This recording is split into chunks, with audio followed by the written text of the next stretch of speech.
e todas.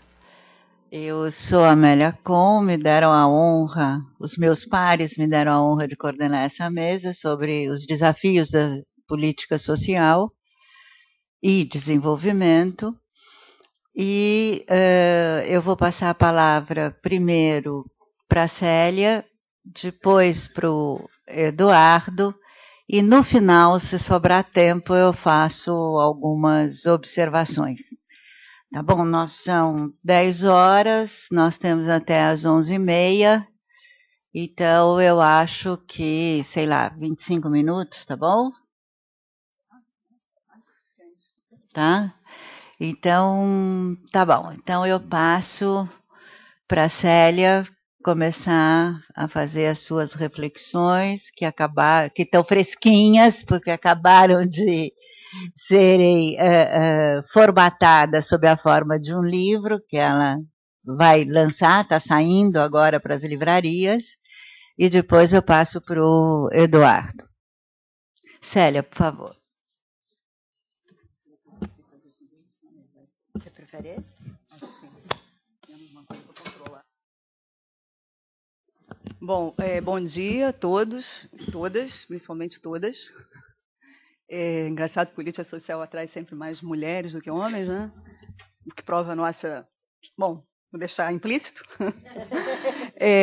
Bom, eu trouxe aqui, na verdade, algumas questões que eu gostaria de discutir com vocês. Não é uma coisa que está muito fechada na minha cabeça, mas a impressão que eu tenho é que é um esforço que vale a pena, né? Que é o esforço de juntar a discussão de políticas sociais com a discussão de desenvolvimento, né?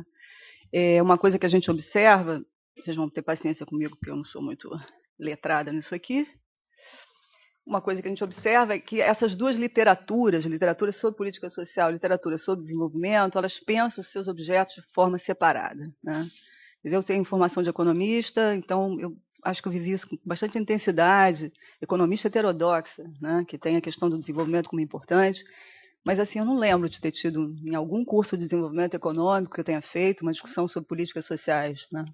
Foi uma coisa que eu fui, uma área que eu fui meio que desbravar sozinha, né, por interesse, por afinidade, por preocupação social, com a questão da desigualdade, pobreza, então eu acabei fazendo essa trajetória um pouco sozinha, desacompanhada dos professores, das disciplinas, né? Do outro lado, né, quer dizer, quando eu comecei a entrar mais na questão da política social, me chamou muita atenção também a falta de diálogo com a questão do desenvolvimento, né? Em geral, a política social está pensada setorialmente no Brasil, né? Isso não é uma realidade geral, não. Fora do Brasil, as pessoas, dependendo de onde elas vivem, elas pensam de uma forma mais integrada, né? As políticas sociais como algo pertencendo a um negócio chamado Estado do Bem-Estar Social. No Brasil, a gente fala muito pouco essa expressão, né? Então, e o que eu percebi é o seguinte, é que do ponto de vista da política social, o desenvolvimento é uma espécie de um parâmetro, né? Então, dado o desenvolvimento de um país, os recursos que a gente tem, o que a gente pode fazer para melhorar a situação social dessa população, pensando em políticas setoriais, educação, saúde, seguridade, né? Essencialmente. E do lado do desenvolvimento, você tem muito aquela percepção, quando as pessoas, não sei se vocês viram o primeiro dia, as palestras dos dois grandes, eminentes economistas que a gente teve aqui, foi só lá no último slide que apareceu uma menção à desigualdade e pobreza, né? Então, para a gente que está fazendo todo um esforço de colocar essas questões no core, né, no coração, no núcleo do problema de desenvolvimento, é uma coisa um pouco surpreendente, um pouco talvez triste, né? A gente vai chegar lá, a gente vai convencer esse povo que isso é central para o desenvolvimento. Então, do ponto de vista do desenvolvimento, o pessoal do desenvolvimento olha a política social como uma espécie de coadjuvante, né? É um conjunto de intervenções públicas compensatórias dos mal-estares gerados pelo processo de desenvolvimento econômico, né? Que é um processo longo até chegar a todo mundo e distribuir bem-estar de uma forma mais ou menos equitativa, vai demorar um certo tempo. Nesse caminho tem algumas vítimas e essas vítimas vão ser atendidas pelas políticas sociais coadjuvantes. Bom, se a gente fizer uma releitura da experiência de desenvolvimento dos países desenvolvidos, assim chamados, a gente vê que a política social ela teve uma centralidade nos projetos de desenvolvimento, por várias razões. Talvez a mais importante delas tenha sido, uma das mais importantes, a função de legitimação do próprio projeto de desenvolvimento econômico. né? Como se a sociedade tivesse, de certo modo, implícita ou explicitamente, feito um contrato social. Vamos combinar que a gente vai se desenvolver, vai crescer. Nesse processo vai ter alguns deságios, umas coisas ruins vão acontecer, e a gente quer negociar desde agora uma proteção para esses deságios, uma proteção para riscos e, eventualmente, até prevenção para coisas que ainda não aconteceram não acontecerem. Né? E, mais ainda, quem sabe, até promoção de uma integração social, da possibilidade de uma mobilidade social, da possibilidade de ampliar o horizonte de realização das pessoas.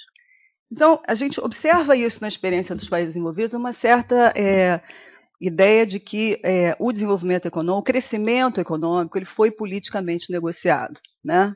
E, na verdade, o Estado do Bem-Estar Social a gente pode considerar como uma forma de Estado que um pouco corporifica essa ideia da negociação política, dos bônus e dos ônus dos processos de desenvolvimento econômico. Tá? Por favor, sou eu mesmo. Bom, como é que a gente poderia pensar essa ideia da contribuição da política social para o desenvolvimento?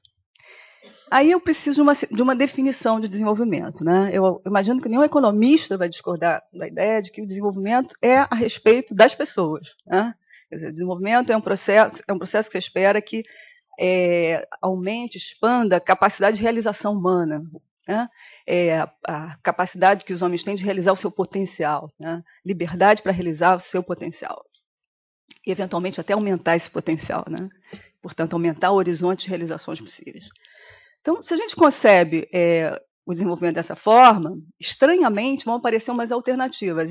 Esse objetivo de desenvolvimento como expansão da liberdade de realização humana, ele pode ser atingido tanto por meio de um processo em que você tem uma expansão dos recursos materiais, né, que é digamos, o processo de desenvolvimento mediado pelo crescimento econômico, quanto, surpreendentemente, também, e há algumas experiências internacionais mostrando isso, de uma forma não mediada pelo crescimento econômico. Tem um caso, eu não sei se vocês devem conhecer, mas meus alunos todos conhecem de cara, vem a Célia falar em Kerala. Né? É uma província na Índia chamada Kerala ou Kerala, não sei se tem um indiano aqui para corrigir o acento, que tem 40 milhões de habitantes e tem uma autonomia fiscal bastante grande, por conta lá da Constituição indiana, que obriga os estados a devolverem para as instâncias locais 40% do seu orçamento, e essa província, através de um processo de descentralização orçamentária, meio parecido com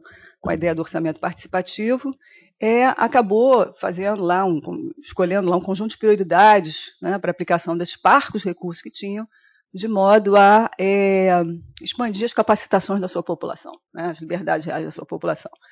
E o resultado é um resultado engraçado. Né? Por um lado, você tem, por exemplo, é a província que tem a maior expectativa de vida na Índia.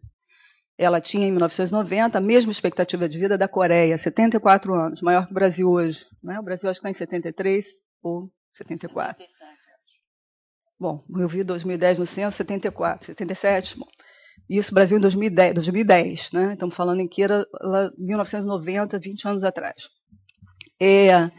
Além disso, analfabetismo zero. A gente ainda continua lá no 10% de analfabetos. Né? Maior equidade de gênero na Índia, comparável com o nível dos países desenvolvidos. Mais baixo nível de corrupção na Índia. Democracia de alta qualidade, segundo aí vários indicadores que existem para medir isso. Eu não vou aqui disputar se estão bons ou não, mas, enfim, são os indicadores que a gente tem. Em várias dimensões, né, que a gente pode chamar de dimensões de liberdade real das pessoas, que as pessoas buscam liberdade, né, nessas dimensões, a gente já pode observar que Kerala pode ser considerada uma região desenvolvida. Mas se você olhar a renda per capita de Kerala era, em 1990, inferior à renda per capita da Índia. Né? Então, é um caso extremamente interessante para você examinar quais são as conexões entre renda e bem-estar, entre renda e capacitações, entre renda e liberdades reais. E uma série de pessoas se debruçaram sobre isso. Eu não conheço muita gente no Brasil que está fazendo isso. Deve ter, né? Uma academia no Brasil muito grande, Brasil muito grande mesmo, né? Mas eu não conheço. Mas, assim, fora do Brasil tem muitas pessoas debruçadas sobre esse caso para entender como é possível você ter as duas coisas, expansão de liberdades reais, na forma de oportunidades sociais e políticas, né? Interessante, de um lado, e, por outro, realizações econômicas bem-sucedidas, né? Mas mostrando que é possível você fazer isso. Né? É possível você expandir a liberdade de realização humana sem você expandir o GDP, o PIB per capita. Bom, de uma forma ou de outra, a política social ela pode ser recrutada, né, para promover desenvolvimento. Tanto você pensando no desenvolvimento mediado pelo crescimento econômico, quanto você pensando o desenvolvimento como não mediado pelo crescimento. E aqui, não vou ter muito tempo para falar sobre isso, mas eu trabalhei um pouco sobre isso, eu comparei dois lugares bastante incomparáveis de todos os outros pontos de vista, que são essa província indiana e a Dinamarca, né, que é um caso paradigmático, ao contrário, na ideia de que você tem ali um processo de expansão das liberdades de realização humana, que é perfeitamente, plenamente acompanhado pelo processo de expansão do produto, do PIB per capita, da taxa de emprego, da redução da taxa de desemprego, ou seja, todos os indicadores econômicos que normalmente sinalizam para a gente a ideia de desenvolvimento econômico, estão presentes ali, mas também está presente uma ideia de expansão da liberdade de realização humana. Então, a gente tem alguns casos paradigmáticos para ver como que as políticas sociais, nos dois casos, foram essenciais para promover a tal expansão da fronteira de realizações humanas.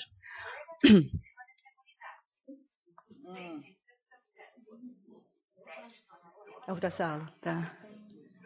Vai explodir alguma coisa? Não, né? Não, já teve na sessão de abertura. Continua, Amélia? Ou fica Se não te atrapalha, continua. Vocês conseguem prestar atenção? Bom, a minha exposição ela vai explorar, se eu ainda tiver tempo, porque eu acho que eu falei muito na introdução. Quanto tempo eu tenho?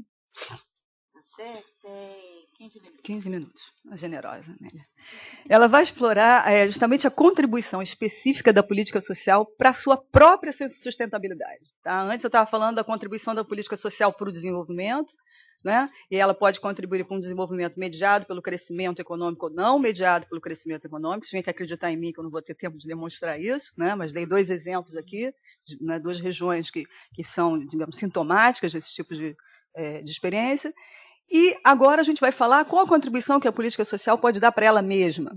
E aqui o que eu estou tendo em mente é a contribuição da política social para a sua própria sustentabilidade, tá?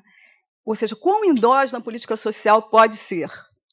E a ideia é que, através disso e a partir disso, ela também vai ser importante para um projeto de desenvolvimento.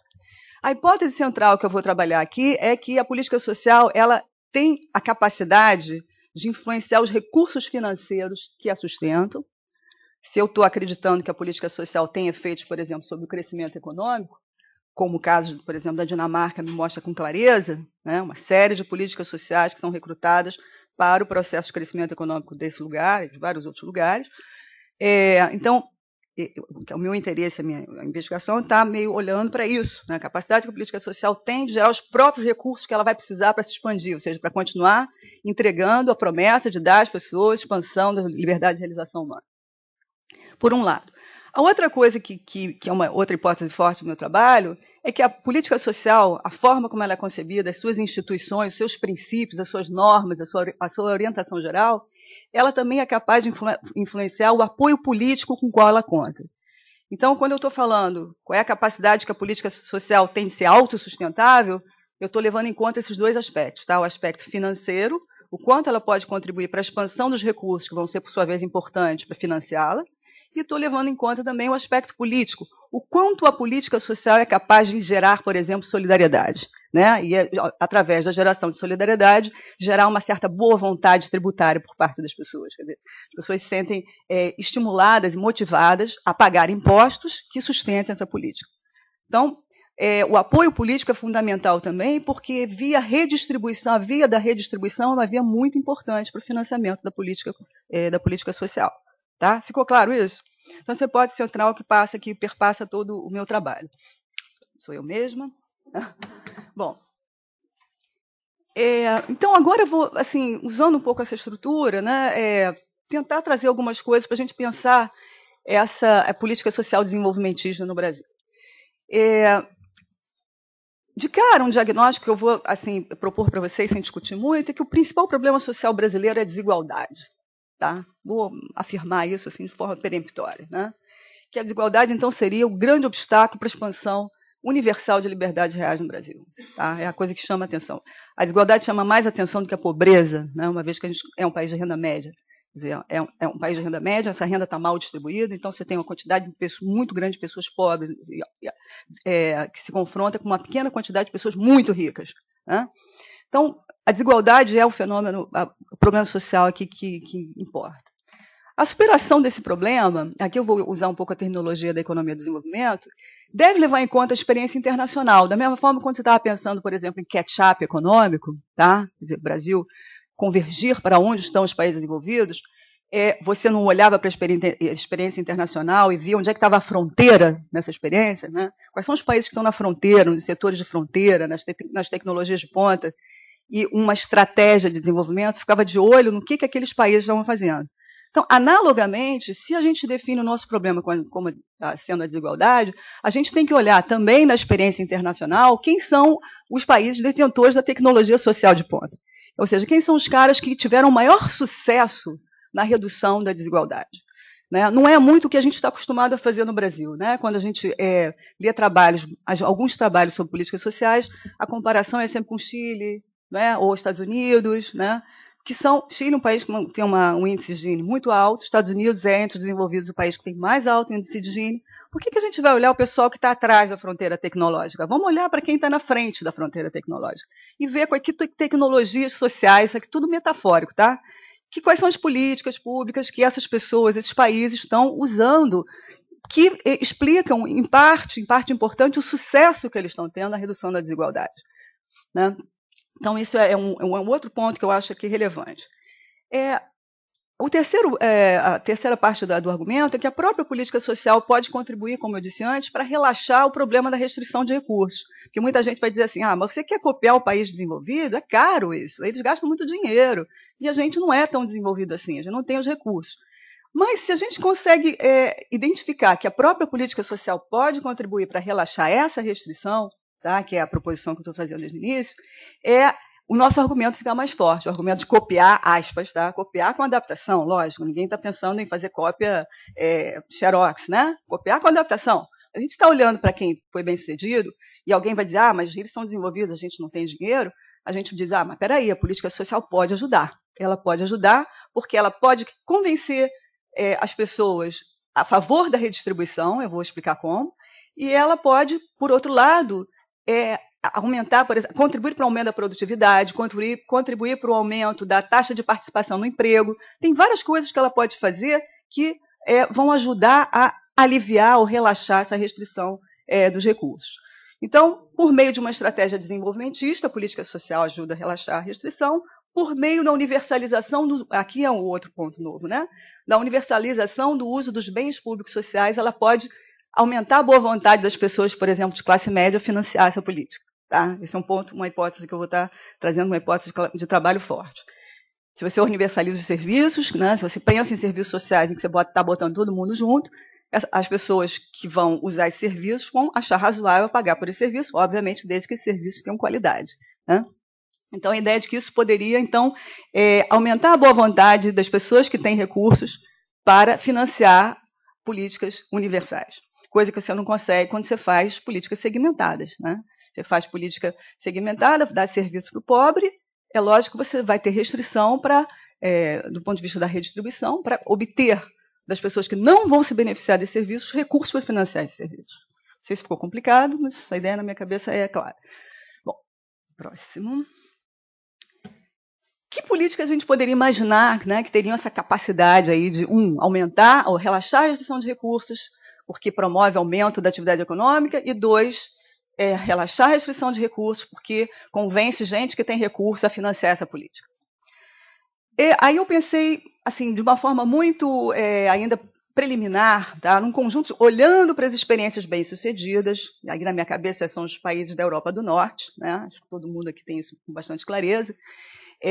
Entre eles, eu acho que hoje em dia a estrela não é mais a Suécia, é a Dinamarca, né? A estrela dessa concepção de desenvolvimento mediado pelo crescimento econômico. Tá? A estrela da concepção de desenvolvimento não mediado pelo crescimento econômico continua sendo Kerala, a província indiana de 40 milhões de pessoas. Tá? Então, quem está preocupado com sustentabilidade ambiental, padrão de consumo crescente, tal, pode ter muito interesse em olhar o que esse pessoal está fazendo lá na Índia. Por enquanto, a gente está ainda meio né, na coisa meio de crescimento ainda, né, com essa ideia de que vamos fazer uma aposta aqui olhar esse país que é capitalista como o nosso, é industrial como o nosso, né, ver como é que eles fizeram para chegar lá, ou seja, para pegar o índice de Gini deles de mercado de 0,40 e alguma coisa, reduzir para 0,23. Né, é o segundo país mais igualitário do mundo, depois da Eslovênia. Bom, que políticas foram essas? Que políticas bem-sucedidas que esses caras usaram? Tem o quê? 5? 7. Estou acabando, estou impressionada e vou chegar ao fim de alguma exposição na minha vida. Bom, que políticas são essas? Eu dei uma olhada nas políticas e observei o seguinte. Políticas, peguei 3, as 2 primeiras são meio que olhando para o que eles fizeram. Emprego e mercado de trabalho, serviços públicos sociais. Do ponto de vista de emprego e mercado de trabalho, deixa eu ver se tem alguma coisa depois. Tem. Emprego e mercado de trabalho, eu selecionei 2 coisas. Né? Primeiro, vou inverter, mercado de trabalho, vou falar primeiro. Políticas de mercado de trabalho. Vocês sabem que as políticas de mercado de trabalho são de 2 tipos, ativas e passivas. Aqui todo mundo deve ser especialista, mais até do que eu sobre isso, então não vou perder tempo, né, falando muito sobre isso. Mas as políticas ativas, sobre as quais eu vou me deter, que são as políticas muito utilizadas, por exemplo, pelos países nórdicos, e que têm efeitos sobre aumento da taxa de participação econômica, são as políticas de qualificação da mão de obra, requalificação, colocação no mercado de trabalho, coordenação entre oferta e demanda de trabalho. Aqui o especialista, se eu estiver falando besteira, pode me corrigir. Políticas de apoio ao empreendedorismo, microcrédito, esse conjunto de políticas. A ênfase maior nesses países é sobre as políticas de qualificação e requalificação de longo prazo. Tá? No limite, são políticas de educação ao longo da vida. A concepção é lifelong learning. Né? Pensar que você vai ser educado por toda a sua vida. Em vários momentos você vai sair do mercado de trabalho e você vai entrar em algum curso em que você vai se reciclar, ou você vai mudar de ideia, mudar de carreira, né? E vai voltar, e vai sair, e vai voltar. Isso vai acontecer ao longo da sua vida, depois que você sai da faculdade, inúmeras vezes. E a ideia é que é para ser assim mesmo. Né? E quando você sai amparado por algum tipo de benefício, uma reposição do salário que você tinha, ou seguro-desemprego. Bom, essas políticas foram e são extremamente utilizadas nesses países, e a necessidade delas fica muito clara por conta do aumento do desemprego, sobretudo do desemprego duradouro, né? No mundo, é uma realidade nova no mercado de trabalho, o aumento da volatilidade do emprego, da precariedade, né, também no emprego. Bom, quais são os objetivos dessas políticas? Os primeiros objetivos são claramente a redução do desemprego e aumento do emprego. O segundo objetivo é o objetivo de aumento da qualidade de estar empregado. Ou seja, você está empregado, mas você está empregado, mas está bem empregado. A ideia é de que você tem boas perspectivas pelo fato de você estar empregado. Perspectivas, por exemplo, de estabilidade, perspectivas, por exemplo, de progressão de carreira, perspectivas, por exemplo, de mobilidade ocupacional, ou seja, você deixar uma ocupação, fazer um curso de 2 anos e mudar de ocupação, retornar ao mercado de trabalho em outra ocupação. Né? Algumas avaliações dessas políticas mostram que elas tiveram sucesso em reduzir o desemprego, mas o maior sucesso foi em aumentar a produtividade e a mobilidade ocupacional. Então, são políticas que aumentaram a liberdade de escolha das pessoas, né? De escolha ocupacional das pessoas. Os meios, como eu já me referi, são principalmente os programas de qualificação e requalificação de longo prazo, repito, né? E os benefícios monetários que são concedidos às pessoas enquanto elas estão nesses programas. Elas estão inscritas nesses programas, mas elas recebem benefícios monetários em nível equivalente, né, ao salário que elas recebiam enquanto elas estavam empregadas, na sua última função.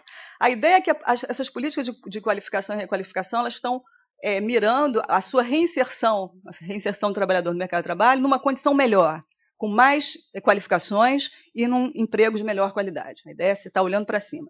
Só para fazer um contraste, tem gente que diz, isso é a mesma coisa que os Estados Unidos faz, é workfare. Não é. Né? Porque nos Estados Unidos a ideia é o seguinte, é work first.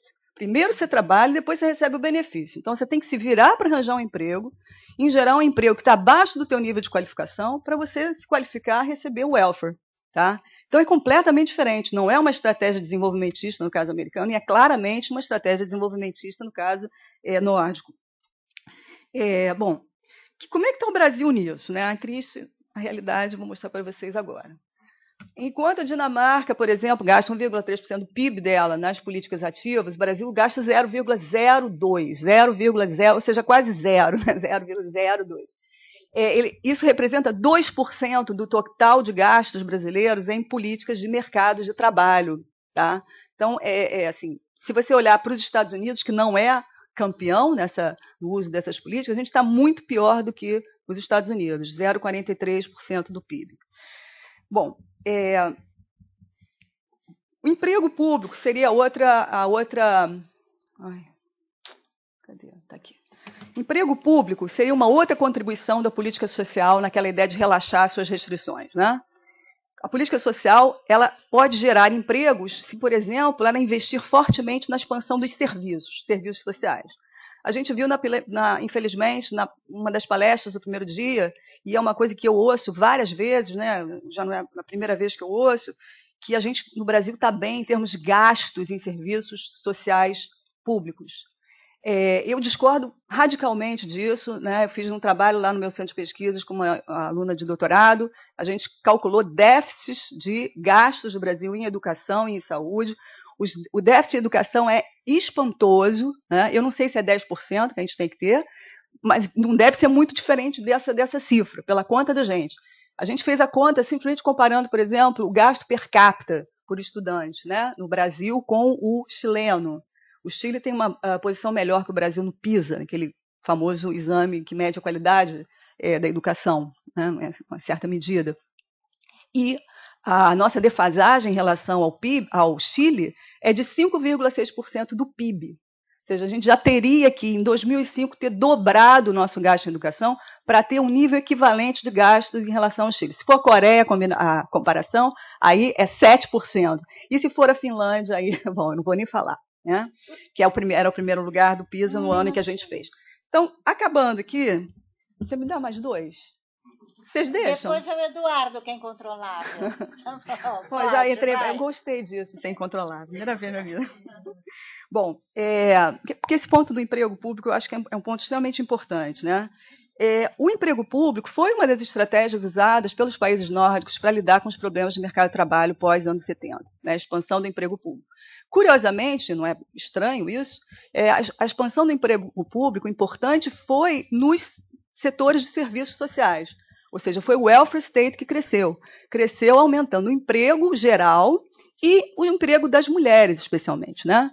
80% do emprego do welfare state nórdico é feminino. Né? Então, isso foi uma estratégia usada por eles, claramente. A Suécia fortemente usou isso. A Dinamarca também, embora tenha usado também a Flex Security, que não vai dar tempo da gente comentar aqui hoje. Bom, no caso brasileiro, vocês podem ver aqui como é que está o nosso emprego público. Né? Se a gente comparar o Brasil, que a gente fala tão mal do Brasil, o emprego público no Brasil é muito grande. Não é, não. Se vocês olharem, a penúltima coluna, o emprego público brasileiro está abaixo da média da OECD, é 12%, enquanto que a média da OCDE é 14%, que é mais ou menos o tamanho do emprego público americano, 14% do emprego total. Ou seja, em relação aos Estados Unidos, com quem a gente adora se comparar, né, a gente tem uma brecha de 2% do emprego público, um agravante de que nos Estados Unidos os serviços sociais não são um direito constitucional.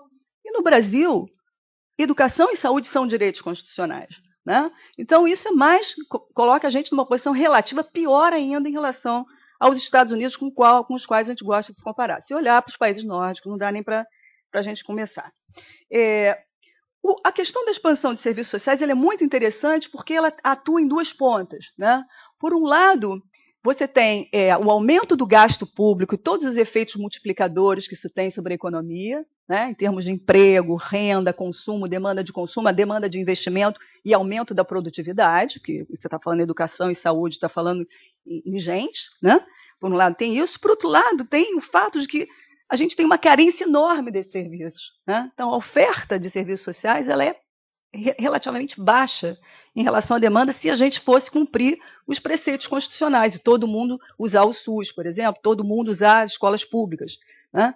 Então, é uma estratégia interessante essa, porque ao mesmo tempo em que você está, de um lado, contribuindo para a expansão dos recursos e relaxando as restrições que a política social tem, por outro lado, você também está cumprindo os preceitos constitucionais e os direitos sociais que estão inscritos na Constituição. Né? Bom, estou acabando, então eu vou acabar, senão a Amélia vai me bater. Tinha mais coisa para dizer, muito obrigada pela paciência.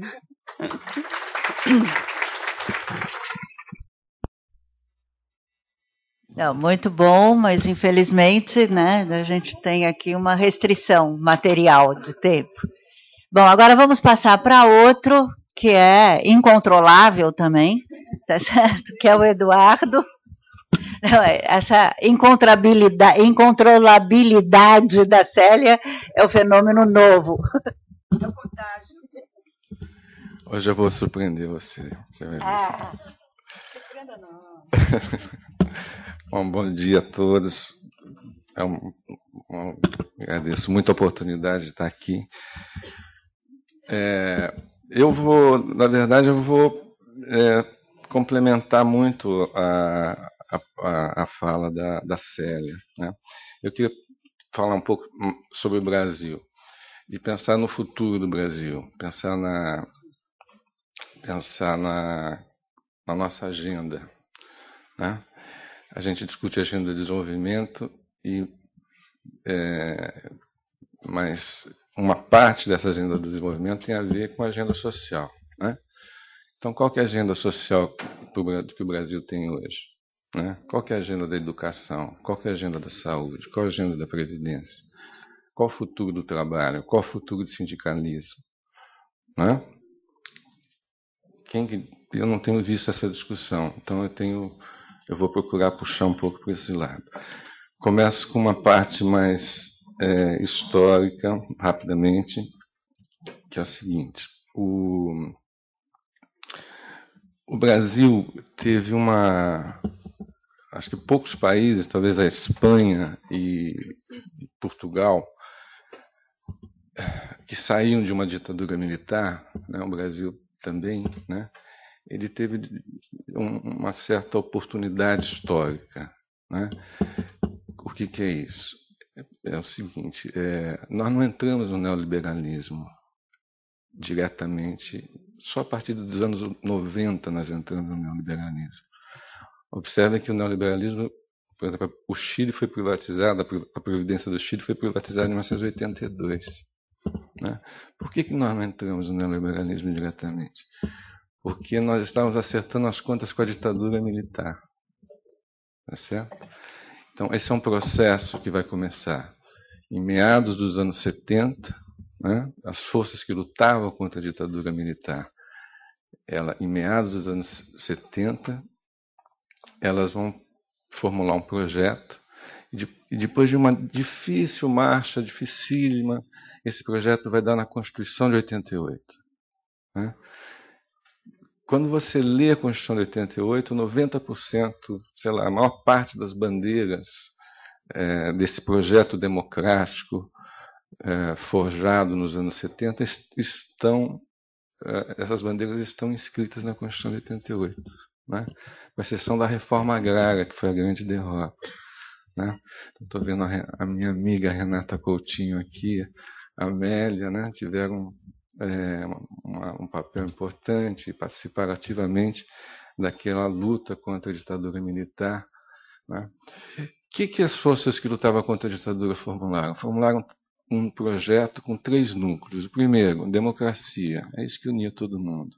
Segundo, uma política econômica com distribuição de renda, porque a política econômica da ditadura não distribuía renda. Terceiro, um sistema de proteção social diferente. Né? Muito bem, e aí, olha só, você vive os anos 70, meados dos anos 70, você tem que pensar um projeto democrático.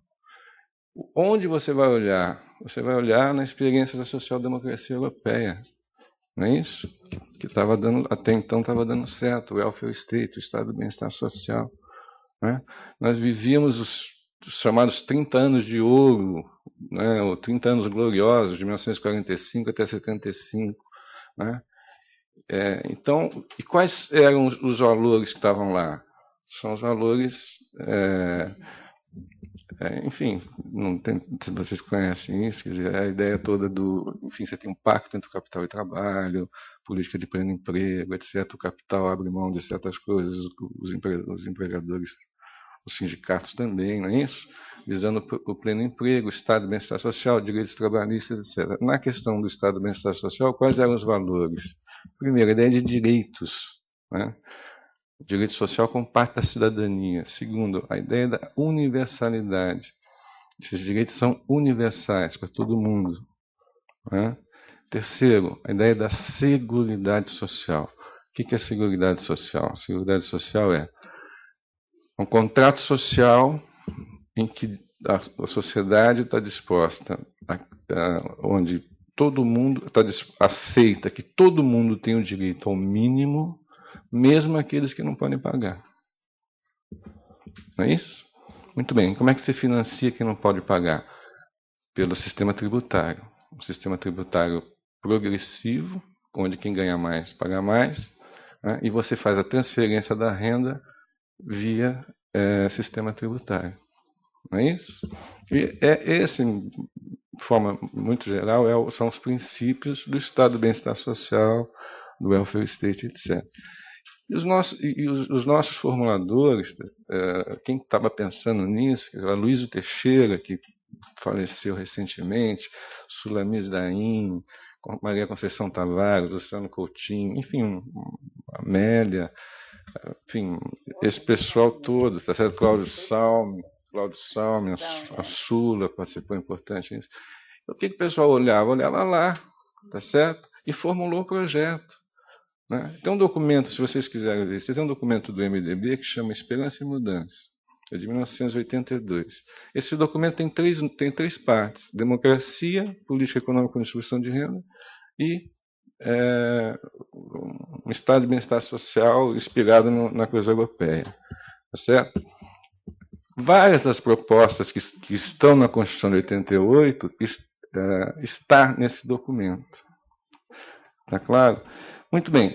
Então, veja, quando você olha a Constituição de 88, a gente tem... Esse é um ponto muito pouco observado. Os partidos de esquerda, hoje, incluindo o PT, não entenderam a Constituição de 88. Muito pouca gente entendeu a Constituição de 88. Leia a Constituição de 88. Tá certo? Porque todos esses direitos estão lá. Direitos trabalhistas, direitos sindicais... a Previdência, enfim, eu podia falar uma palestra aqui sobre isso, mas a Previdência Rural, Previdência Urbana, né, benefícios de assistência social, enfim, há uma série de questões lá. Muito bem. A partir dos anos 90, a gente entra no neoliberalismo. E aí, nós vamos viver um período que, do meu ponto de vista, vai até 2006, incluindo o primeiro governo Lula, onde você tem uma tensão entre esses dois paradigmas, tá certo? Esse paradigma do Estado de bem-estar social, que está na Constituição de 88, e o paradigma do Estado mínimo, né? Que são paradigmas antagônicos. Na verdade, o que o Estado mínimo vai dizer no campo social? Bom, além na questão econômica, abertura financeira, blá, blá. Na questão social é o seguinte: o Estado só tem que dar educação para dar igualdade de oportunidades. As pessoas mais esforçadas têm mais mérito, vão vencer na vida, vão ter bons trabalhos, bons empregos, aí pode comprar seu plano privado de saúde, de previdência, etc. Para aquelas que não deram certo, que fracassaram, você transfere renda. Tá certo? São essas as duas coisas que a agenda liberal é essa. Tá certo? E o que aconteceu no Brasil a partir de 1990? Uma tentativa de impor essa agenda. Né? Eu só vou dar dinheiro para o Estado, tem que intervir nos pobres. Quem é pobre? Pobre é o pobre que o Banco Mundial elegeu. Tá certo? É a pessoa que ganha menos de $2 por dia. R$120 por mês. Tá certo? Muito bem. Quem ganha menos de R$120 tem que ter política social. Quem ganha mais não é pobre. Qualquer programa social que não atenda, não atinja a pessoa que ganha 120 mil, é uma política desfocada. Tá certo? Essa é a visão que é hegemônica no Brasil hoje. Prestem atenção. Tá certo? É hegemônica no Brasil hoje. Perdeu muita força, mas ainda é uma visão que eu digo na opinião pública, etc, etc. Temos aqui os economistas da pobreza, né, que vocês sabem quem são, que defendem isso. É o que mostra a pobreza dos economistas para tratar dessa questão social. Tá certo? Mas essa é a questão. Né? Muito bem. O que ocorreu entre 1990 e 2006? E aí eu entro na questão que a Sarah está colocando. Quer dizer, uma profunda antinomia entre os objetivos econômicos e os objetivos sociais. Certo? A política econômica, ao mesmo tempo, ampliava a exclusão social, especialmente por desorganizar o mercado de trabalho. Está claro? Desemprego, precarização, etc. E, ao mesmo tempo, limitava a capacidade financeira do Estado. Por que limitava a capacidade financeira do Estado? A média da taxa de juros Selic nesse período é 27%. Tá certo? Aqui, a maior parte é economista, está um pouco sem saber. Vocês são economistas? Quem não é economista? Ah, então não são economistas. Vocês são minoria. São minoristas, você. Carlos Brandão, É? não levantou o Você não é, você está economista, é isso? Os não economistas estão aqui, muito bem. Tá certo. Então nós tivemos uma política antagônica em função da taxa de juros elevada, etc, etc, etc. Muito bem. O que acontece a partir de 2007? 2007, 2012, 2011 e tal, 2012. Eu acho que a partir daí a gente tem uma mudança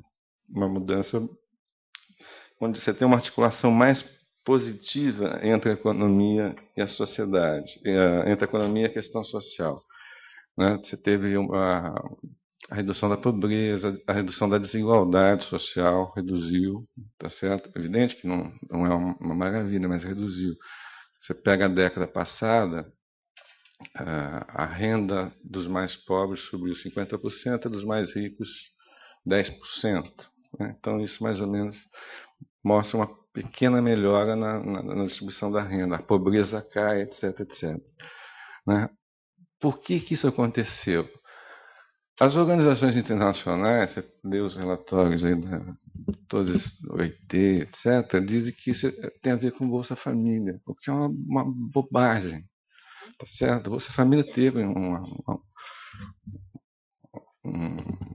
papel, etc. Mas o que explica, isso que a gente tem que entender, isso é importante reter, é que após 25 anos o crescimento voltou a ter espaço na agenda do governo. Após 25 anos que o crescimento não fazia parte da agenda do governo, né? Era ajuste, corte, reforma do Estado, o crescimento econômico, a questão do desenvolvimento voltou a ter espaço na agenda econômica.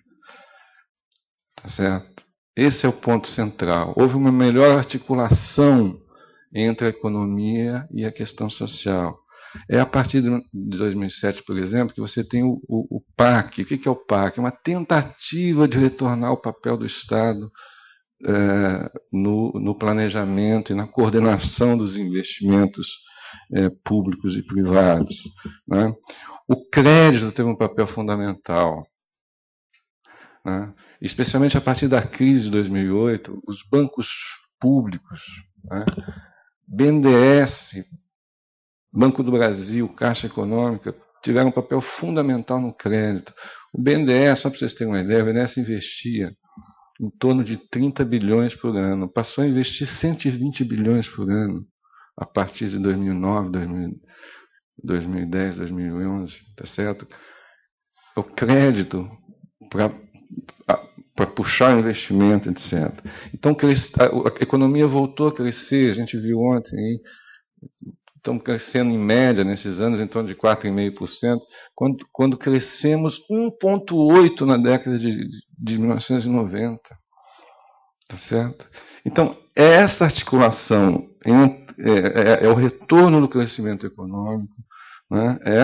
O papel do Estado, começar a retomar o papel do Estado, o papel do crédito, das instituições financeiras, fez com que a taxa de investimento crescesse um pouco, o PIB crescesse um pouco, aumenta a arrecadação e aumenta o gasto social. O gasto social aumentou nesse período antes-crise. Tem uns estudos do IPEC que mostram que o gasto social subiu pela primeira vez.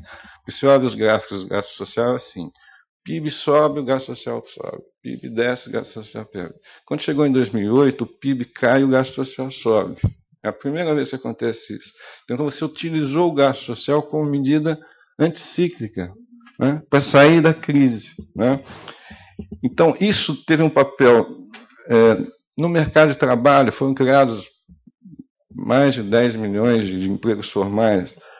O desemprego, que era 13%, hoje é 5,7%. O rendimento aumentou. Outra coisa fundamental, salário mínimo. O salário mínimo cresceu cerca de 70% em termos reais, né? Vejam, quando você tem essa articulação positiva entre a economia e o social, abre espaço para o gasto social, para o salário mínimo, etc. E aí uma coisa vai alimentando a outra, tá certo? Se cresce, se aumenta o emprego, aumentou o emprego, 10 milhões de empregos foram criados. Esses empregos, uma parte em cima do salário mínimo. O salário mínimo aumenta 60%. O que vai acontecer? Aumenta o poder de compra das pessoas. As pessoas vão comprar. Ativa o mercado interno. Se ativa o mercado interno, as empresas vão investir. Tá certo? É um ciclo virtuoso que vai ocorrendo, né? E um ponto fundamental, políticas universais, né? Isso pouca gente discute. Eu vou falar só um dado para vocês. Seguridade social. Nós temos 16 milhões de pessoas que recebem previdência urbana. 80% desse pessoal recebem um salário mínimo. Nós temos 8 milhões de pessoas que recebem previdência rural, 100% o piso do salário mínimo. Nós temos 4 milhões de pessoas que recebem benefícios da assistência social, mesmo sem ter contribuído, etc. Nós temos 7 milhões de pessoas que recebem seguro-desemprego. Isso tudo é Constituição de 88. Isso chama-se Seguridade Social da Constituição de 88. Se eu somar todo esse pessoal, eu tenho 33 milhões de pessoas que recebem 33 milhões de pessoas que recebem benefícios, dos quais 27 milhões é equivalente ao piso de um salário mínimo. E se o salário mínimo cresce 67%, 70%, 60%, o que vai acontecer com o poder de compra dessas pessoas? Vai subir, e vão comprar, e vão ativar o mercado interno. Né? É essa relação dinâmica, como a Célia estava dizendo, como é que o social ele pode fazer parte do processo de crescimento e de desenvolvimento nessa dinâmica favorável, né? E também tivemos políticas de combate à pobreza, não tem a menor dúvida. O Bolsa Família teve um papel também nessa questão. Muito bem.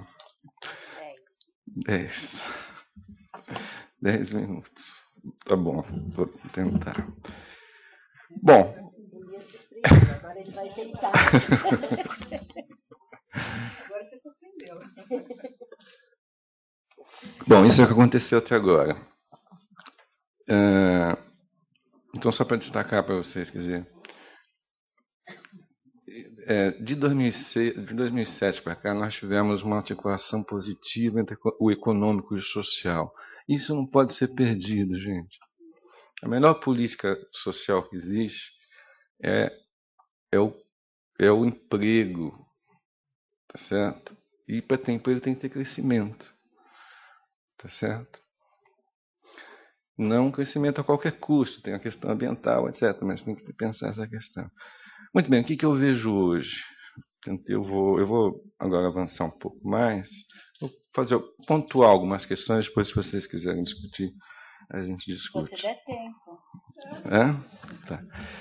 Então, a situação atual é a seguinte: então, há um certo comodismo. Está tudo bem, um sucesso absoluto, tá certo? E eu digo o seguinte: não, a gente avançou depois de 25 anos, avançamos, mas os desafios são enormes. Né? Nós temos problemas estruturais de grande magnitude. E você só pode avançar quando as coisas estão bem. Você não vai avançar quando você tem crise. Tá certo? Veja a situação da Europa hoje. Como é que você vai avançar na Europa hoje? Hoje é só corte, corte, corte. Então, quando as coisas melhoram, esse é o momento de você avançar. E eu não vejo muito essa questão sendo discutida, não vejo. Há um sentimento de que está tudo bem. Tem um problema aqui, um problema ali, mas as coisas estão bem, a desigualdade melhorou, a pobreza caiu e tal. Então, está tudo ótimo, tá certo? E eu acho que não. Eu acho que nós temos, inclusive, risco de retrocesso social. Né? Repito, os partidos de esquerda e o próprio Partido dos Trabalhadores não entendeu a Constituição de 88, não entendeu a Seguridade, tá certo? Muito bem. Então, quais seriam os pontos de uma agenda? A primeira passa pela... Aqui realmente eu não vou ter tempo, depois a gente volta a discutir. Vou só listar alguns temas. Primeiro, passa pela questão política. Reforma a questão da política, o resgate da política, da democracia. Né? A reforma política é fundamental, resgatar o papel do Estado. Tem toda uma questão macroeconômica que foi discutida aqui, onde a questão central é juros e câmbio, inovação e tal. Na questão social, nós temos vários problemas na questão social. Por exemplo, a reforma tributária. Existe uma reforma tributária que está no Congresso, preste atenção no que eu estou dizendo, chama PEC 233. Tá certo? Que primeiro, ela não faz o que deveria ser feito, que é o quê?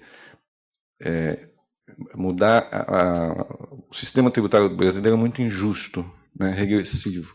Então não tem nada que enfrente esse problema. O que é mais grave? Além disso, o que é mais grave? A ideia é criar um imposto, chama Imposto sobre Valor Adicionado. Como?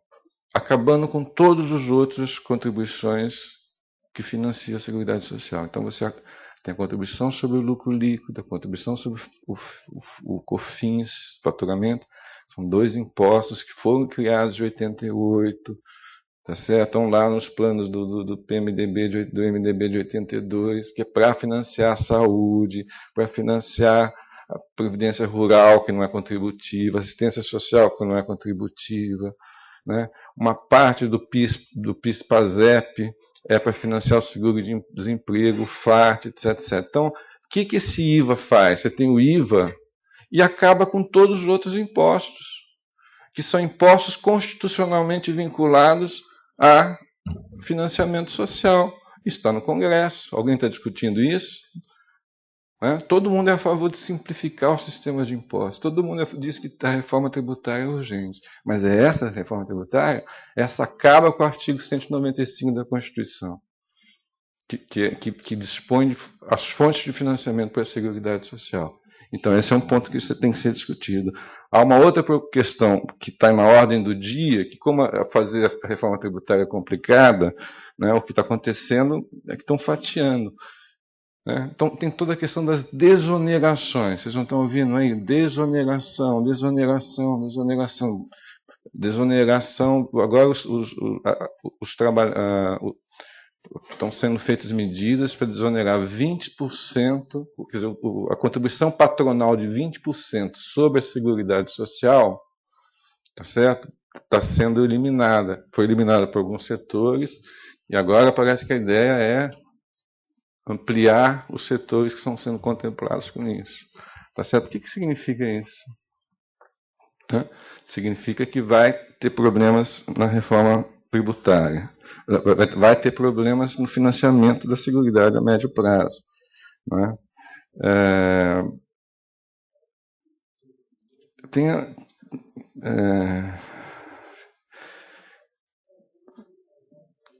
Tem uma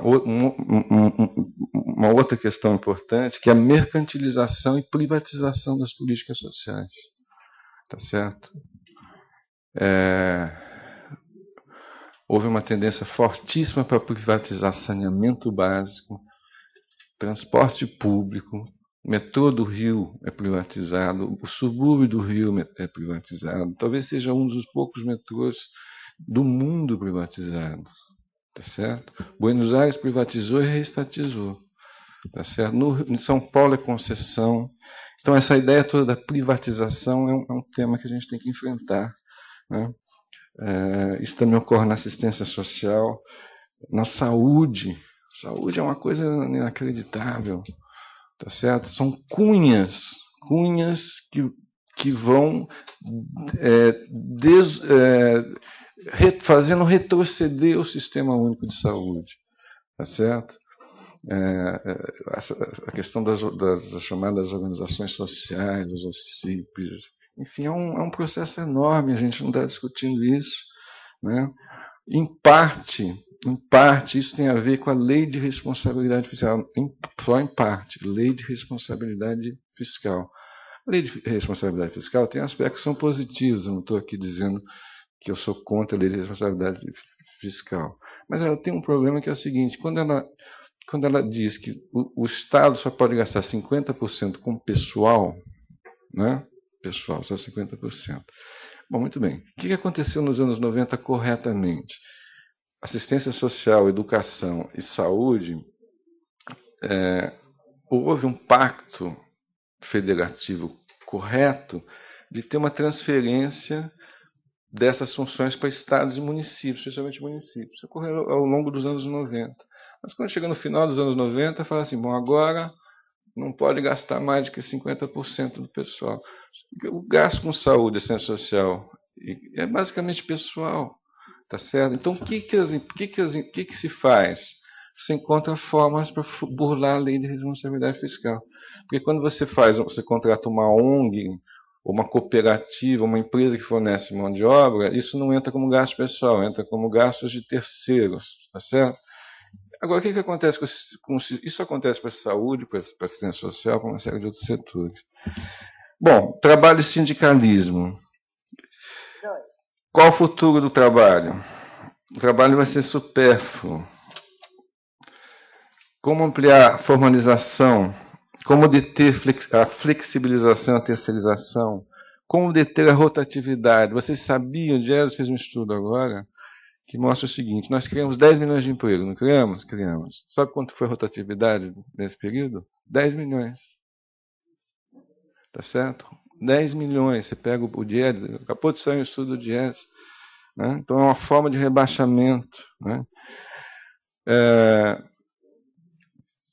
Políticas urbanas. O Brasil não tem uma política nacional de habitação popular. O Brasil não tem uma política nacional de saneamento ambiental. O Brasil não tem uma política nacional de transporte público. Eu olho o site do Ministério das Cidades e eu vejo lá, mobilidade. O que está escrito mobilidade? Carona solidária, um dia sem carro, carona solidária, um dia sem carro,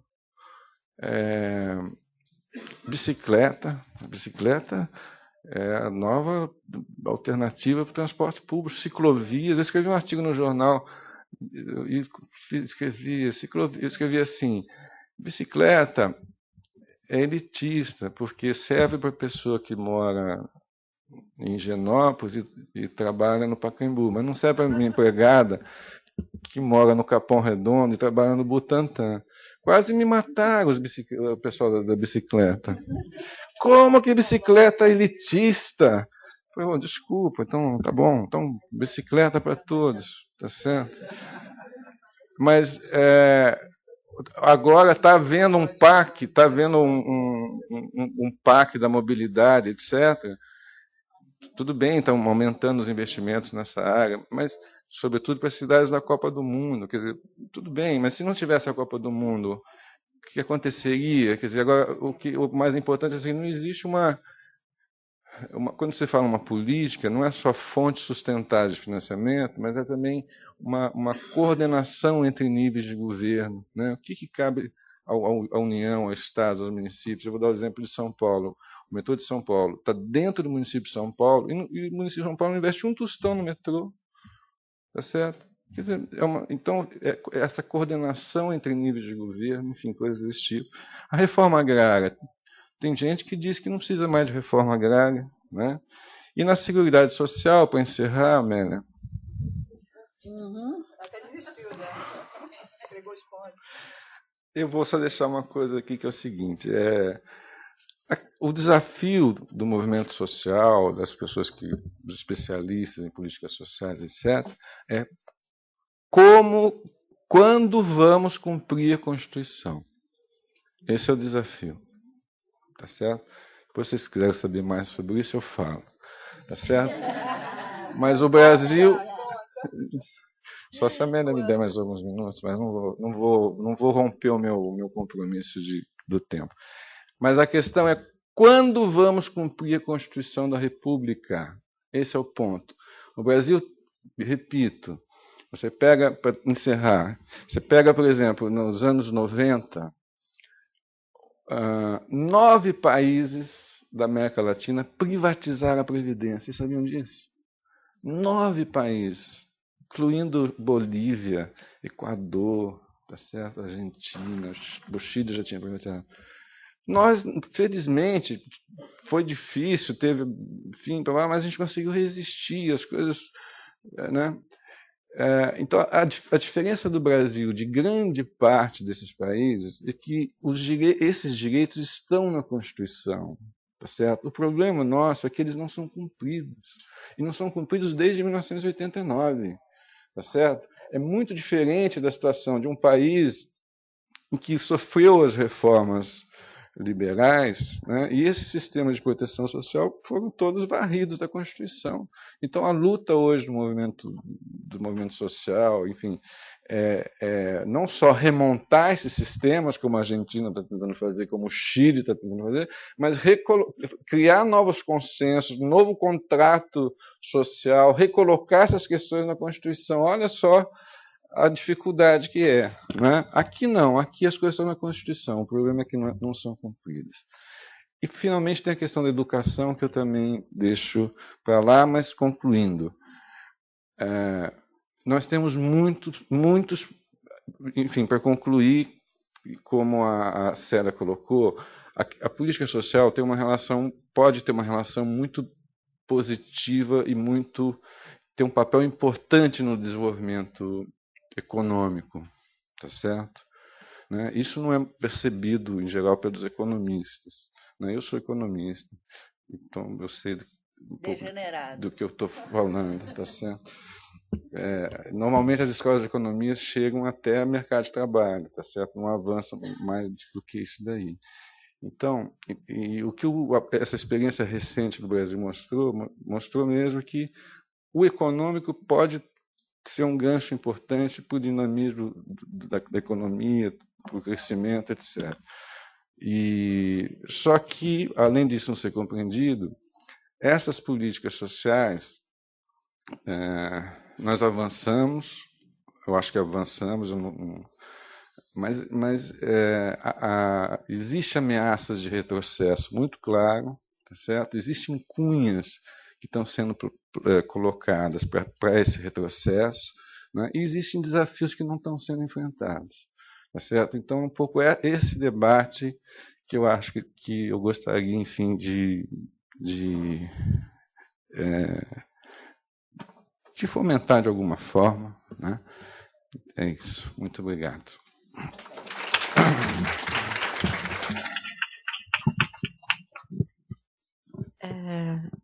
Obrigado, Eduardo. Eu quero deixar alguns minutos depois para debate, até porque há economistas e não economistas na plateia, daí a gente vê quem sobra, né? Depois a gente sai, os três saem, fecha a porta, né? Depois abre para ver quem sobra. E eu só vou falar uma coisa, eu estou de acordo com tudo que foi dito, não é à toa que a gente montou essa mesa, tem um viés, né? Estava tudo combinado, né?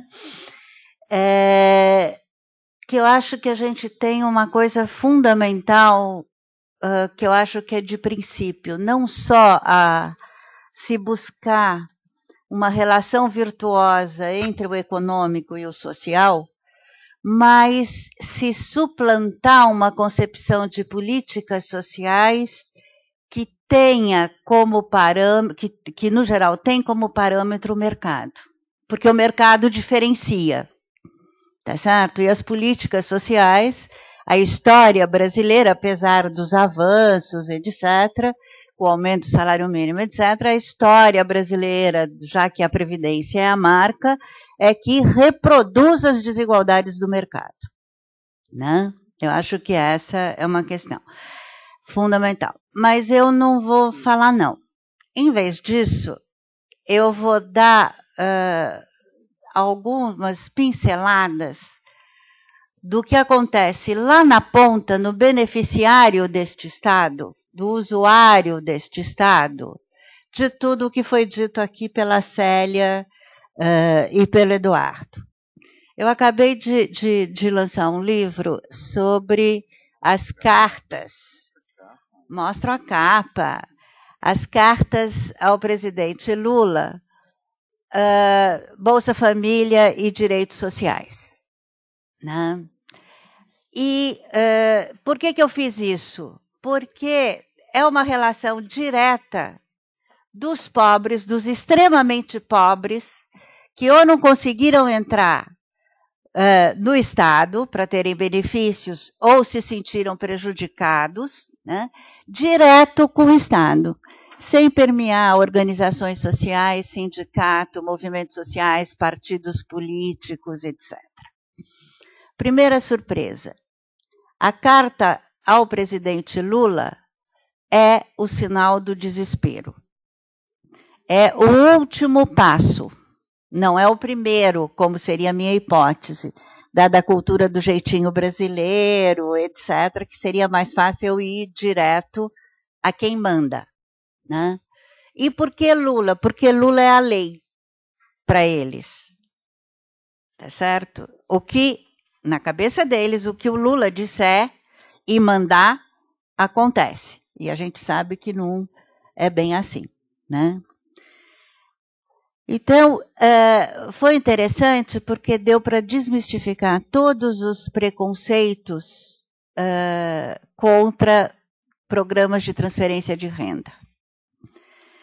Do interior do Ceará vem uma carta que diz assim: venho pela presente solicitar o cancelamento do benefício do Bolsa Escola de número tal, concedido a meus filhos. Por motivo de melhoria salarial, agradeço e peço cancelamento, por não ser mais necessário no momento. Tá certo? A outra que vem do interior do Ceará. A outra que vem do interior da Paraíba diz o seguinte: eu já estou de canela seca de correr atrás. Tá certo? Mas eu vou pegar, por exemplo, a coisa da importância da Previdência. Eu estou pegando pedaços das cartas, né? Venho, por meio desta, pedir uma resposta para meu caso. Fiquei viúva e meu esposo pagou 24 anos de INSS. Dei entrada no pedido de pensão. Não me deram direito porque 2 anos antes de falecer perdeu o direito de segurado do INSS, porque não continuou pagando o INSS. Ele não tinha condições de pagar. Com 60 anos, conseguir emprego é muito difícil. Se inscreveu no Cine, que é no Sistema Nacional de Emprego, né? Nunca chamaram para trabalhar. Só 20 anos trabalho e dá o nome de onde trabalha, com produto químico, trabalhou, né? Com produto químico, função operador de radiofoto, e em outras firmas. O bico, quando fazia, não dava nem para comer. Resultado, procuro emprego, também não encontro, a minha carteira nunca foi registrada e tenho 50 anos. Fica muito difícil. Fui à Justiça Federal, dei entrada no pedido de pensão, até agora nada. Vai fazer 2 anos em agosto de 2006. É triste o trabalhador brasileiro pagar 24 anos de INSS e, no fim, a família não ter direito a nada. Me ajude, me oriente o que devo fazer, preciso de uma resposta. Quer dizer, então, está aí a ponta dessa coisa do welfare state, da importância da previdência social. Por outro lado, a questão, a própria Constituição, como foi acentuado pelo Eduardo, falou da descentralização. E todos nós louvamos a descentralização como algo da essência e como DNA positivo. Então, descentralizou, está tudo bem. Olha uma outra carta para o Lula. É com muita tristeza que escrevo para dizer que é lamentável o que está acontecendo com o cadastramento dos programas sociais do governo federal. Acredito que o presidente não tem conhecimento profundo do que houve nesses municípios, em que várias pessoas estão prejudicadas. Foram principalmente as pessoas mais carentes que estão com seus benefícios suspensos ou bloqueados. Desde que surgiram os primeiros problemas depois desse cadastramento, que os povos sofrem as piores humilhações nas mãos do poder. Nem as prefeituras resolvem, nem a coisa e muito menos o poder federal. Aqui no meu município o problema é grande, a fome é grande, é pior do que outras porque é acompanhada de tristeza. Espero que sejam tomadas providências sérias a respeito, e o que é extremamente interessante, olha, não só do meu caso, como de todo o povo brasileiro e miserável do país. Compareci à prefeitura no mesmo dia em que recebi esta carta de resposta, da Presidência da República. Segundo eles, tudo vai dar certo agora. Mas não foi a primeira vez que ouvir isso, não sei em quem acreditar. Vejam, tem várias outras, mas como a gente já está adiantado no tempo, o que eu quero deixar é que é o seguinte, eu acho que tem uma outra faceta, e agora eu estou falando como socióloga, que é como se fazem essas políticas. O que é que o Estado está acostumado? O Estado brasileiro, quando ele avalia as políticas sociais e as políticas públicas, ele avalia pela cobertura, que é um pouco o contraponto de estar bem focalizado ou não estar bem focalizado. Então, qual é a cobertura do Programa Saúde da Família? Atingiu, 70% dos domicílios, perfeito, Mas ninguém se debruça sobre a questão de que essas mesmas políticas sociais, e aí vou pegar o Bolsa Família, o Brasil Sem Miséria e o Programa Saúde da Família, podem estar reproduzindo a subalternidade. Isso transformando os serviços como consumo. Então, de um lado, eu tenho o contraponto de que essas pessoas estão perfeitamente cientes de que previdência é direito, que o Bolsa Família é quase um direito, porque não está na Constituição, mas que não tem acesso a eles. De outro lado, o Programa Saúde da Família e o programa Bolsa Família e o Brasil Sem Miséria estão fazendo uma coisa que eu acho que é muito perigosa, porque pode ir na linha desta desmobilização, que é a penetração do setor público, dos agentes do Estado, no interior da vida privada das pessoas. E normatizar a vida dos pobres. E isso, quando estamos do lado do bem, tem problemas, mas não muito. Mas quando estamos do lado do mal, eu tenho muitos problemas. A única carta, que foi uma carta típica de chantagem com o Lula, veio de uma agente comunitária de saúde. Ou você dá para mim o Bolsa Família, porque com esse salário droga de relação, ela não fala assim, mas estou falando de precarização da relação do contrato do agente comunitário, eu não consigo sobreviver, ou cuide-se, porque é ano eleitoral e eu tenho 5.000 pessoas sobre as quais eu tenho acesso. Tá certo? Então, eu sou, por exemplo, claro que não moralmente, ninguém pode ser, contra o Brasil Sem Miséria. Por quê? Porque ele veio competir com uma marca que era o Bolsa Família, que não era uma marca mais do governo Lula. Era uma marca de um programa que estava se transformando em quase direito. Veio o Brasil Sem Miséria para focalizar ainda mais esse programa, tá certo? Dos mais pobres que ainda não estavam sendo atingidos. Resultado, o Bolsa Família virou uma folha de pagamento.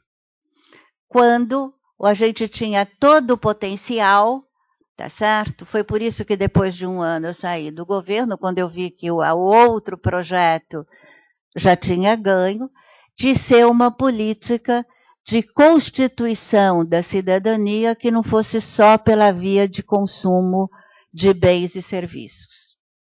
Tá? Bom, agora nós temos 15 minutos para debate, está aberto o debate. Obrigada.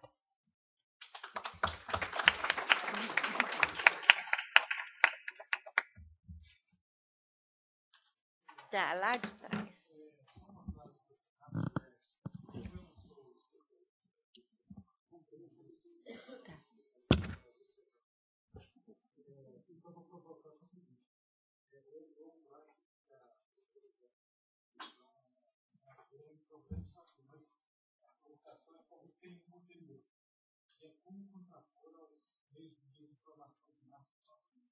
Acho que esse me parece que é bênção temática social. Ainda que 30 anos nenhum jornal vai falar todo mundo que a Célia falou. Então, a contraponto, a pior influência do mundo para nós, acho que isso é a principal luta das políticas sociais. Vamos fazer 3 e fazer uma rodada? Você aqui, depois outro. Foi antes de você? Tá. Isso aqui é ser cidadão, hein?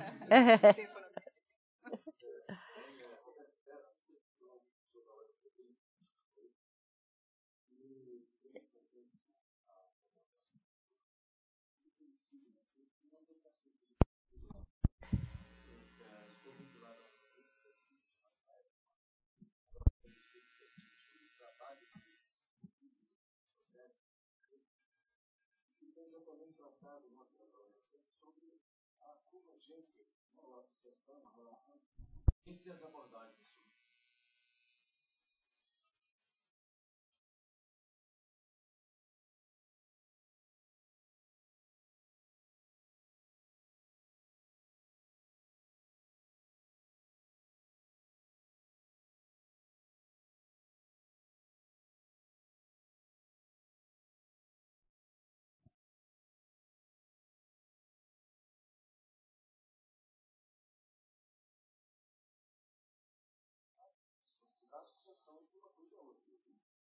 O problema é que se a gente for pelas abordagens do desenvolvimento, nós não encontramos as políticas sociais e o trabalho. Se formos pelas abordagens sobre o trabalho e políticas sociais, não encontramos a questão do desenvolvimento. Não é? E talvez aqui, esta mesa, ou seja, cantonada, né, um pedacinho da programação, seja em relação a isso. Certo? Ou seja, não tem sido uma questão central. E aí eu acho que nós corremos um risco.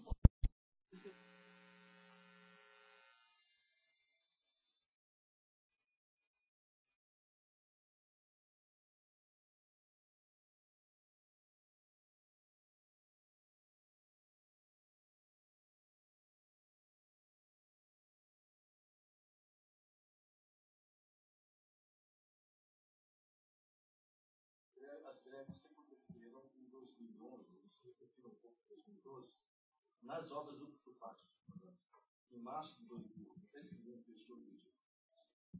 Muito interessante, porque o PAC é esse fenômeno, esse acontecimento, né, avassalador, impactante, em algumas regiões, como no caso em Pernambuco, por exemplo, isso é importantíssimo, quer dizer, colocou o Estado numa posição que, né, estava longe, defendido.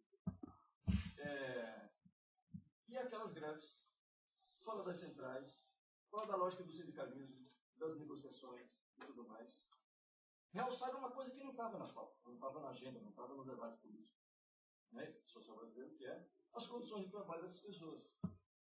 Né, sobre como, digamos, essas políticas se traduzem em formas, em novas dinâmicas, novos padrões, relações de trabalho, né, e configuração, de reconfiguração da questão social. Essas são questões que, na minha opinião, são muito importantes de serem tratadas para que a gente possa trazer à tona exatamente esta relação, associação. Eu sou um dos não especialistas, sou jornalista, né? Especialista em generalidade. Desculpar, dada essa atual conjuntura, essa correlação de forças, né, que nós temos, o governo de frente pluriclassista, né, uma disputa intrínseca, inclusive eu acho que atualmente a oposição, por assim dizer, o inimigo está dentro do próprio, desse arco de alianças que apoia o governo, né? Ainda que ainda exista o PSDB, essas ideias neoliberais ainda estejam por aí, né, no mercado, mas eu acho que isso perdeu muita força a partir de 2008, e esse pessoal que está com essa retomada do Estado, essa capacidade de direcionar a economia, né, gerou essa grana toda, o pessoal está de olho nesse negócio. Então, acho que essa disputa é se dada internamente do governo, na minha opinião, né? E eu fico pensando desse desfilar por conta disso, né, de mazelas, problemas e críticas, né, nessa situação, o que tem de utópico que pode se realizar na proposta de redução da jornada de trabalho? Quem falou nisso talvez seja uma especulação inconveniente, extravagante nesse momento, mas o que é possível também?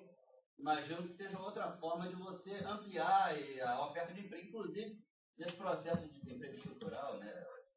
Fala que existe hoje em dia, etc. Né?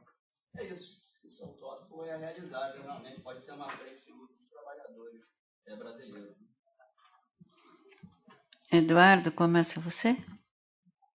Posso.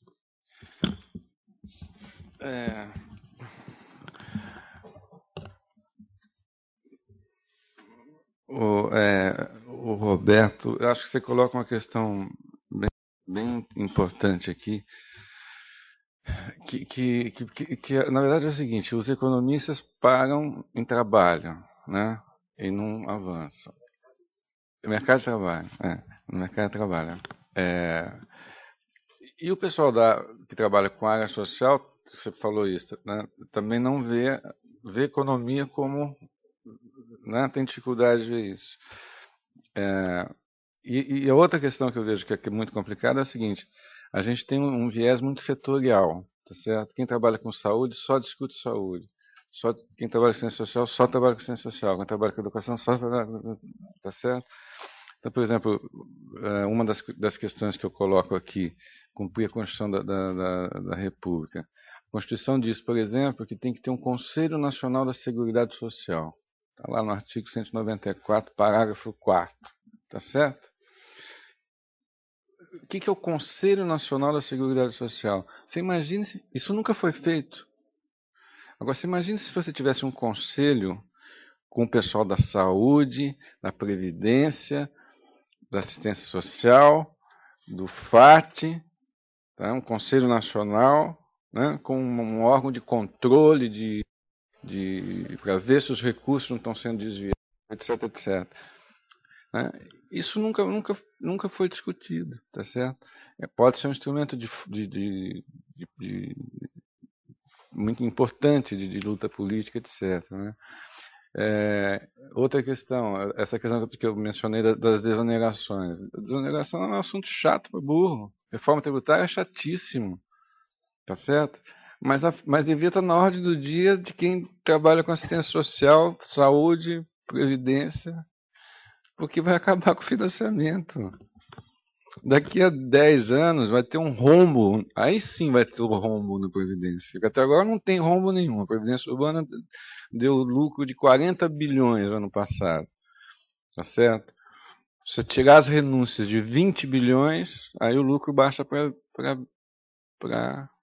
o superávit baixa para 20 bilhões. Tá certo? Mas com essas exonerações aí, as renúncias vão aumentar. Tá certo? Daqui a pouco vai acabar. Tá certo?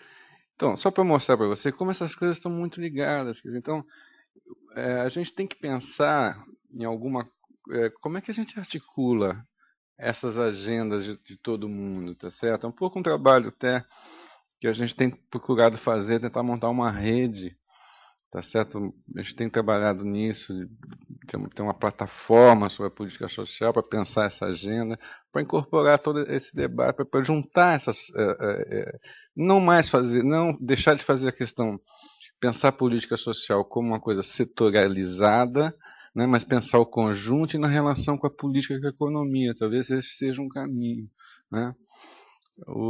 A questão, o Brandão, a questão dos meios de comunicação, tem um nosso amigo jornalista aí, não sei se ele vai ficar bravo, mas nos meios de comunicação, o que é dominante hoje é a agenda a agenda neoliberal, não tem dúvida. Aliás, esse projeto que a gente estava dizendo, que a gente está querendo montar, essa coisa surgiu disso, porque a gente não aguenta mais ver gente escrever bobagem não, mentira. E a gente não tem como se defender. Não é nem defender, é dar o contraponto, falar, olha, acho que tem uma outra visão, tá certo? Para você conseguir botar um artigo num jornal X, é um negócio absurdo. Então a gente falou, bom, vamos montar a nossa própria forma de divulgação das nossas ideias. Será que a gente consegue fazer isso? É um desafio que a gente está se colocando, tá certo? Porque é uma coisa inacreditável. Eu falo para os meus alunos, olha, isso aqui que eu estou falando para vocês só é dito aqui, nessa sala de aula. Não saiam por aí falando que vocês vão sofrer bullying. Tá certo? Porque isso não é, isso não se discute. Você abre qualquer jornal, qualquer Globo News, qualquer não sei o que, a discussão é outra. Isso aqui é coisa de como é que se dizia? Dinossauro. Os dinossauros. É certo? Então é muito complicado essa questão dos meios de comunicação. A questão da redução do trabalho, eu acho que está na pauta, né, da agenda, do movimento sindical, etc. Quer dizer, isso, que há possibilidade, porque a produtividade aumentou enormemente, enfim, tem uma série, mas enfim, também é essa questão política. Agora, a pauta do trabalho é muito complicada, né? Como é que você amplia a formalização, além do crescimento da economia? Né? Como é que você teve um avanço extraordinário na terceirização, na flexibilização, tá certo? Hoje qualquer empresa contrata você tem que ter uma microempresa, tá certo? Aí não tem direito social, não tem isso, não tem aquilo. Tem todas as formas. Nos anos 90 isso avançou muito nas formas de flexibilização, né? Trabalho por tempo, como é que chama? Tempo. Não é. Você contrata por 3 meses. Temporário, banco de horas, não é isso? E por aí vai. Você olha assim, não teve uma reforma da coisa, mas são milhões de medidas pequenininhas. Quando você junta aqui, você fala, meu Deus do céu. É o trabalho do aprendiz, do estagiário, tá certo? São milhões de formas para quê? Para você acaba precarizando isso. Isso avançou muito e continua muito forte essa tendência, não é isso? Então tem uma agenda difícil aí, né? Toda a agenda do trabalho decente, que a OIT tem discutido isso há muito tempo. É muito difícil, é complicado, mas enfim, é uma agenda. Enfim, são essas as discussões. Não sei se eu respondi para você. Célia. Vou responder bem rapidamente, até porque a gente não tem muito tempo e o Eduardo tocou praticamente quase todas as coisas que eu queria dizer. Não vou acrescentar muito. Rapidamente, pegando a questão lá do Carlos, né, sobre a mídia, recentemente eu fiquei muito revoltada com o tratamento dado à questão da educação, né? Então, se tiver algum jornalista aqui, é bom, né? Você que é jornalista, por favor, avise os colegas, porque a gente está meio revoltados. E a revolta tem a ver com o fato de que todos os especialistas que foram convidados para falar, falaram contra o aumento de recursos para a educação. Não se ouviu o outro lado. Isso me parece uma coisa gravíssima, que fere código de ética básico do jornalismo, né? Não é nem questão ideológica. O jornal pode ter uma ideologia, né? Sei lá, nos Estados Unidos, o New York Times, por exemplo, declara que apoia o Obama, o outro declara que apoia o Romney. Isso tudo parte da regra do jogo, né? Mas o direito do contraditório, né, na mesma proporção, isso não tem sido assegurado na grande imprensa. E a gente realmente não tem um debate. Você vai conversar com qualquer pessoa desinformada sobre a questão da educação, ela está perfeitamente, ela comprou o ponto de vista que o problema da educação é um problema de gestão, né? Mesmo com o escandaloso gasto per capita brasileiro, né? Então, não se fala em gasto per capita, se fala em percentual do PIB, né? Mas a conta que você tem que fazer é quanto você gasta por estudante. E se isso aí dá, né, é o suficiente para você botar um ensino de qualidade. Essa é a conta que tem que ser feita. Então, realmente, eu adiro a sua manifestação de revolta. Em relação à questão que você levantou, né, Roberto, eu concordo totalmente com você. Eu acho que, rapidamente também, tem essa discussão do velho desenvolvimentismo, o novo desenvolvimentismo, e a gente não se encaixa em nenhum dos lados. Eu não consegui me identificar claramente com nenhuma das duas agendas. Eu acho que tá faltando ainda uma interseção e que o momento é completamente esse. Como bem disse o Eduardo, a gente teve uma experiência muito interessante nesse país nos últimos anos, né? A gente fez aqui políticas sociais orientadas, economicamente orientadas, e políticas econômicas socialmente condicionadas. Isso é uma coisa extraordinária, quer dizer, uma experiência que você vai olhar na história dos países desenvolvidos, você encontrou na Escandinávia isso, né? Vocês lembram lá do plano famoso, Reinmeidner, né, feito na Suécia? O espírito era exatamente esse. Você condicionar as políticas sociais pelos efeitos econômicos e condicionar as econômicas pelos efeitos sociais. Você estava pensando, por exemplo, em controlar a inflação, mas em reduzir o desemprego, aumentar a equidade e fazer crescer. Todos esses objetivos tinham que ser cumpridos pelas políticas macroeconômicas, né? Então, eu acho que você tem toda a razão, o momento é esse. Qual é o nome disso? Social-desenvolvimentismo? Alguém já deu esse label, né? Já ouvi alguém falar isso, Marcos Nobre, meu amigo lá de São Paulo, fala de vez em quando nisso. Peter Evans, um sociólogo econômico também. Quer dizer, eu não conheço bem exatamente o que pensam essas pessoas, mas assim, eu acho que essa terceira via aí que eu acho que precisa ser bem elaborada, para deixar claro, primeiro, que há interações e também que há autonomias, tá? Porque também a gente não vai converter toda a questão social na política de crescimento do salário mínimo. Crescimento da redistribuição se você tem o welfare state. Se você não tem, não dá. A gente já cresceu sem redistribuição. A gente já cresceu com o aumento da desigualdade. Então, é fundamental juntar, porque se não juntar, o resultado vai ser truncado de novo, né? Então, a questão, por exemplo, da priorização da política do salário mínimo é certamente uma política social que visou um resultado econômico. Em relação à questão da redução da jornada de trabalho, eu não tenho uma posição muito clara sobre isso, né? Mas que isso é uma política de redução da oferta, né? Redução da oferta de emprego, que, na verdade, tem como objetivo atender, me corrija se eu estiver falando besteira, atender a questão do desemprego, né? Então, você reduz a oferta do emprego para melhorar a situação do desemprego do país. Você vai ver no mundo diferentes experiências. Por exemplo, os países escandinavos não adotam esse tipo de política. O objetivo lá é aumentar a ativação das pessoas, tá? O que não quer dizer que a jornada de trabalho é louca como é nos Estados Unidos, não, né? Até um CEO chega em casa às 7 horas da noite para jantar com a sua família, né? Já vi uma entrevista de um CEO sueco explicando para um jornalista por que ele não ia para os Estados Unidos, onde os impostos são muito mais baixos. Aí ele explicou que para ele era muito importante chegar em casa às 7 horas da noite e jantar com a família dele, né? Ter os fins de semana para ficar com os filhos, esse tipo de coisa que, né, deveria ser convencional. Então, apesar disso, eles não têm essa política de redução da jornada. A política lá é ativação. Vamos ativar todo mundo, com isso a gente consegue uma base tributária grande para financiar um welfare state super robusto, que come ali 30% do PIB deles. Mas dá serviços de alta qualidade, bota todo mundo para consumir os mesmos serviços, né, concede direitos sociais universais mesmo. Depois você me explica essa mágica aí, como é que faz.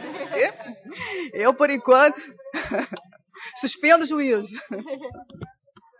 É a França, exatamente. Pois é.